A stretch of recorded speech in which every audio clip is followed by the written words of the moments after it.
Sir உங்களுக்கு SPB sir பல hits கொடுத்துருக்காரு, பேரலி ஏஸ்தாஸும் ஹிட்ஸ் கொடுத்துருக்காரு. உங்களோட ஃபேவரட் தான் எஸ்பிபியே ஏஸ்தாஸ் சார்? எல்லாரும் ஏன் மலேசியா வாசுதேவன் சாரும் ஹிட் கொடுத்துருக்குறாங்க, நிறைய சிங்கர்ஸ் ஹிட் சாங்ஸ் கொடுத்துருக்காங்க. அதனால தமிழ்நாட்டில் யாருக்குங்க எஸ்பிபி சார் பிடிக்காத மனிதர் யார் இருக்காங்க? அந்த மாதிரி ஒரு லெஜெண்டரி சிங்கர் இனிமேல் நான் பார்ப்பேங்கிறது எனக்கு நம்பிக்கை இல்லை. வருங்காலத்தை பற்றி சொல்கிறதுக்கு நான் ஒரு அஸ்ட்ராலஜர் கிடையாது.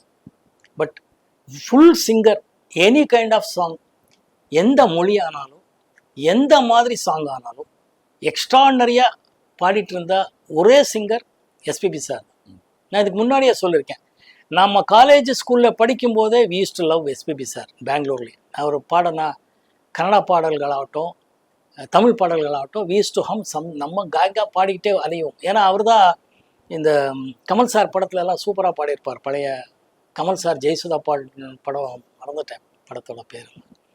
அது தியேட்டருக்கு போய் பார்த்து வெளியில் அந்த தப்பாகவே பாடினாலும் ஜாலியாக சுற்றிட்டு அலையிற ஒரு பேர். ஏன்னா அவ்வளோ இன்ஸ்பயர் பண்ணியிருக்காரு, அவ்வளோ நம்மளோட ஐடென்டிஃபை பண்ணியிருக்காரு. நம்ம அப்படி போயிருக்கோம். அவரோட எந்த பாட்டு பாடினாலும் எந்த மொழி பாடினாலும் அவர் அது அவ்வளோ பர்ஃபெக்ஷனாக இருக்குங்கிறது. Complete singer. ஸோ டெஃபினட்டாக எஸ்பிபி சார் இந்த லிஸ்ட்லேயே நீங்கள் சேர்க்கக்கூடாது. அதர்வைஸ் எல்லா சிங்கர்ஸும் பிடிக்கும். எல்லாரும் ரொம்ப ரொம்ப நல்லா பாடியிருக்காங்க என்னோட பாடல்கள்.